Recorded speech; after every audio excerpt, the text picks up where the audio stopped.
Республикадагы Шерсоқ Украинча музейде Илбек шеңсер шолды аттық көзедік асыл барды. Ол Илбек адалығыша пастылған күнге шебіргі 2 июньға шетірі ирттір.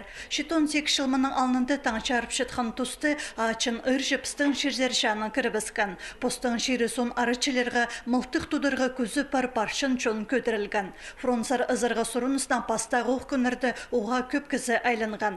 Архивтің берілгендер документтер, епішіктер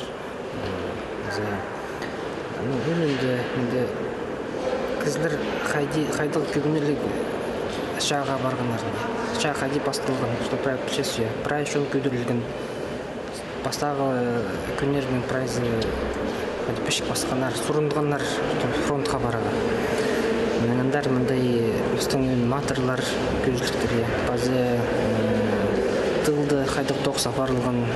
1941 жыл тозыл чатқан тұсты үржіні пост шерінен сүріргі Хакасияда 309 периятин дивизиясы түстілген. Аның шажылары прай 3200 азыр километр жол ертканар. 1000 шарым ал горыты үржі қолының постханар. Шаны Польшада Бреслау горыты тосханар. Елік дүрткізі СССР матыры атқа тұрсқан. Прай тізін Хакасияда махычы шалысқан 135 кізі пешке керілген. Ағылар бабаларының шашылын пүйіні шеттел істесші. Көзідік азылған күнді республикадағы Шерсоқ Украинча музейді Георгиевтің қығырғылары түп Украинчылардың наука практикалы конференциясы ерткен.